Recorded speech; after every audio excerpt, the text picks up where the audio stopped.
Заттар интернеті, Internet of Things, IoT, бір-бірімен немесе сыртқы ортамен әрекет жасау үшін кіріктірілген технологиялармен жабдықталған. Осындай желілерді ұйымдастыруды экономикалық және қоғамдық үдерістерді қайта құруға қабілетті құбылыс ретінде қарастыратын әрекеттер мен операциялардың бөлігіне адамның қатысу қажеттілігін болдырмайтын физикалық объектілердің, заттардың есептеу желісінің тұжырымдамасы. IoT тұрмыстық техникадан бастап кішкентай датчиктерге дейін бір-біріне қосылған интеллектуалды құрылғылардың кешенін білдіреді. Яғни заттар интернеті деп отырғанымыз адамның қатысуынсыз әрекет ететін, адамның жұмысын жеңілдетуге арналған заттар интернеті болып табылады. Бүгінгі күні интернет желісі бұлттық технология көмегімен миллиардтаған өндірістік және тұрмыстық техникаларды өзара байланыстыруды қамтамасыз етеді. Олар өндірістік және тұрмыстық заттар интернеті болып бөлінеді. Өндірістік заттар интернеті деп отырғанымыз бұларға ауыр машина өндірісі, қоғамдық көлік, ақылды қалалар дегеніміз білеміз. Неге подъезге кірген кезде свет өздігінен өшіп, сөнетін секілді әрбір атқаратын функциясы бар. Автоматтандыру, яғни өздігіне қосып, сөну, өндірістік орындарда, денсаулық сақтау орындарында. Ал тұрмыстық заттар интернетіне бұларға алып жүретін гаджеттер, смартфондар, телевизорлар, тұрмыстық электр құралдары, ақылды үй жүйелері, үйге арналған гаджеттерді автоматтандыру жатады. Заттар интернетін жүзеге асыру үшін мына шарттарды орындау қажет. Бірінші, бірыңғай орталық. Барлық заттардың орталығында мақсатқа жету бойынша программаны беретін адам емес, құрылғы тұруы тиіс. Ол басқа құрылғыларды және тапсырмаларды орындауды бақылап, деректерді жинайды. Мұндай құрылғы әр үйде, кеңседе және басқа жерлерде тұруы керек. Олар деректер алмасатын және кез келген жерде адамға көмектесетін бірыңғай желіні біріктіреді. Яғни бірыңғай орталық деп отырғанымыз, бұл жерде ешқандай адам басқармайды, басқаратын құрылғы. Қандай да бір құрылғы істен жұмыс шықса, келесі бір құрылғыны қосуды және оны өңдеу барлығын осы құрылғы атқарып тұратын болады. Екінші, бірыңғай стандарттар. Бірыңғай стандарттардың сақталмауы жаһандық заттар интернетіне қол жеткізу жолында басты кедергі болып табылады.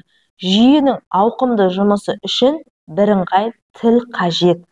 Өздерінің экожүйесі жолында қазіргі таңда Apple, Google, Microsoft компаниялары қарқынды жұмыс жасап жатыр. Бірақ олардың барлығы жеке-жеке жұмыс жасауда. Демек, ең жақсы жағдайда біз тек жергілікті жүйелерді ала аламыз. Оларды тіпті қала деңгейінде біріктіру қиын болады. Бұл жағдайда жүйелердің бірі стандарт болып қалыптасады. Немесе әрбір желі жергілікті болып қала береді. Және жаһандық деңгейіне дейін өспей қалуы мүмкін. Сондықтан атап отырған компаниялар, Microsoft, Apple сияқты компаниялар бірігіп жұмыс жасаған кезде қарқынды жұмыс болады. Ал егер жеке-жеке жұмыс жасаған кезде, бұл біздің жаһандық деңгейде өсуімізге кедергісін келтіретін болады. Үшінші, қауіпсіздік. Заттар интернетінің жүйелерін әзірлей отырып, деректерді қорғау туралы ойлану қажет. Егер хакер желіні бұзатын болса, ол мәліметтердің бәрін білетін болады. Бүгінгі күні бізді әртүрлі қосылған құрылғылар қоршайды. Көшеде қауіпсіздік және экомониторинг жүйелері жұмыс істейді. IoT индустриясы өндіріс, көлік, қорғаныс, ауыл шаруашылығы, инфрақұрылымда. Сонымен қатар бөлшек сауда, логистика, банктер, қызмет көрсету орталықтарында, мұнай газ, тау-кен өнеркәсібінде, сақтандыру қызметінде, ақылды үйлер мен тамақ өнімдерін өндіруде, ауруханалар, денсаулық сақтау, ақылды ғимарат және IoT компанияларында қолданыла бастады. Заттар интернеті бірінші Яндекс навигатор. Смартфондар мен планшеттер координаттарды, қозғалыс бағыты мен жылдамдығын Яндекс қызметіне береді. Ал пайдаланушылардан қабылданған ақпарат компанияның серверінде талданады.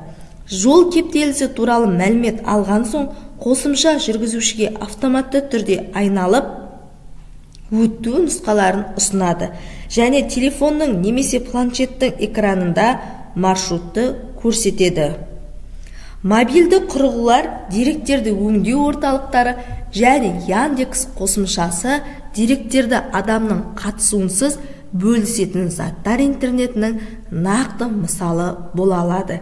Яғни Яндекс навигатор бұл қай жерде кептеліс болып жатыр, ол кептелістен қалай шығу керек, қай жолда тиімді жүріс жасауға болатынын барлығын көрсетіп отыратын навигатор. Екінші, спорттық IoT. Спортта заттар интернетін статистика жинау және деректерді талдау үшін пайдаланады. IoT шешімдерін қолдану әртүрлі калория шығынын қадағалайтын таңғы жүрісті әуесқойларға арналған мобильді қосымшалардан кәсіби спорттағы өндірістік ақпараттық есептеу жүйелеріне дейін. Яғни спорттағы IoT бұл қанша калория жұмсауға болатындығын, таңғы жүрісте қанша шаг жүргенімізді қарапайым әуесқой спортшылар үшін де және кәсіби спортшылар үшін де ең тиімді бағдарлама болып табылады. Командалық IoT шешім жеке спортшылар мен барлық ұжымның жағдайын қадағалайды. Спортшының орын ауыстыру, тамырының соғуы туралы ақпарат оның үстіне киген кеудешесіне орнатылған датчиктер көмегімен алынады.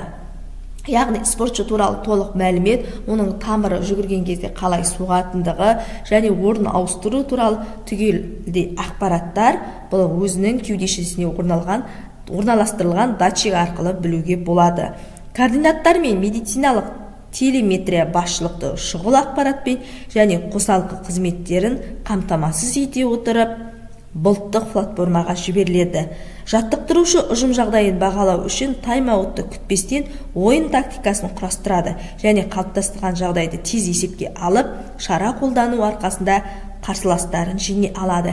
Яғни бұндай ақпараттар барлығы бұлттық технологияда сақталып, ол тренерге жеткізіліп отырады. Тренерге жеткізілгеннен кейін ол тайм-аутты тоқтатпай-ақ қандай әрекеттер жасау керектігін, қандай жаттығуларды қосу керектігін бәріне жоспар құра алады. Үшінші, ақылды есептегіштер. Ақылды есептегіштер тұрғын үй коммуналдық шаруашылығында IoT технологияларын зияткерлік диспетчерлендіру жүйесінде ресурстарды есептейтін ақылды құралдар ретінде қолданыс тапты. Интернетке қосылған есептегіштер көрсеткіштерді бұлтқа береді, ал диспетчер жеке үйдегі, кварталдағы немесе жалпы қаладағы су, электр немесе газ шығынын көреді. Бұл меншік иелердің пәтерлерінде болу-болмауына қарамай, нақты уақыт режимде ресурстарды тұтынудың толық көрінісіне ие болуға, есептеу құралдарын қашықтықтан басқаруға, тұрғындарға жедел есепшоттар жіберуге мүмкіндік береді. Яғни ақылды есептегіштердің пайдасы, егер сен үйден шықпай-ақ, осы айда қанша газ тұтынғаныңды, су, электр тұтынғаныңды автоматты түрде өзіңнің есепшотыңа келіп түсетін болады. Яғни сол арқылы сен өзің төлей бересің. Арнайы мекенге барып, немесе ақпарат толтырудың қажеті жоқ болады. Ауыл шаруашылығы. Жекеленген өсімдіктерге немесе егістіктерге орнатылған датчик ақпаратты бұлттық серверге жібереді. Ол жерден деректер операторға келіп түседі. Көшеттің жай-күй және оның жеміс қасиеттерін жақсарту жөніндегі ұсыныстарды экранға шығарады. Қызанақ өндірушілердің жартысынан астамы және Израиль мақта өсірушілердің 1/3 ылғалдылықты, топырақ температурасын және топырақтың басқа да сипаттамаларын мониторинг жасау үшін жүйені пайдаланады. Яғни ауыл шаруашылық өндірісінде қалай қолданады? Жекелеген өсімдіктерді, егістіктерді өсіру кезінде барлық ақпарат бұлттық технологияға барады және экраннан қай көшеттің су қажет екенін және оның жақсарту үшін не істеу керек екенін экранға толық ақпарат шығып отырады. Сол арқылы қажетті жағдайларды жасайды. Мысалы, қызанақ өндірушілер, сонымен қатар Израильда мақта өсірушілер осылай ылғалдылықты анықтау арқылы өзінің жақсы жемісін алып отыр. 5. Ақылды зауыттар. Электр энергетикасы мен жеңіл өнеркәсіпте заттар интернетін қолдануға қызығушылық артты. IoT технологиялардың көмегімен теңіз желі генераторларының операторлары роторлар мен турбиналардың тозуын қашықтықтан бақылайды. Олардың өнімділігін қадағалайды. Уақытлы қызмет көрсету есебінен жел турбиналарының тоқтау қаупі азайтылады және бригадаларды қашықтықтағы теңіз платформаларына жіберу қажеттілігі жойылады. Шетелдік зауыттардың иелері IoT-тың индустриялық бизнестің шығындарын қысқарту мен кірісті арттырудағы артықшылықтарын түсінеді. Станок пен қозғалтқыштар шығаратын швейцариялық компания өндірістік инженерлердің арманын алдын ала техникалық қызмет көрсету мүмкіндігін жүзеге асырды. Яғни ақылды зауыттар бұл IoT-тың көмегімен көптеген электр энергетикасы мен жеңіл өнеркәсіпте, яғни ешқандай да аппаратты теңізге немесе арнайы турбиналарға жібермей осы IoT-тың көмегімен жұмыстарын жеңілдете алады. Келесі, алып жүретін IoT. Ірі ақпараттық технологиялар компаниялар медициналық заттар интернетін дамытуға инвестиция сала бастады.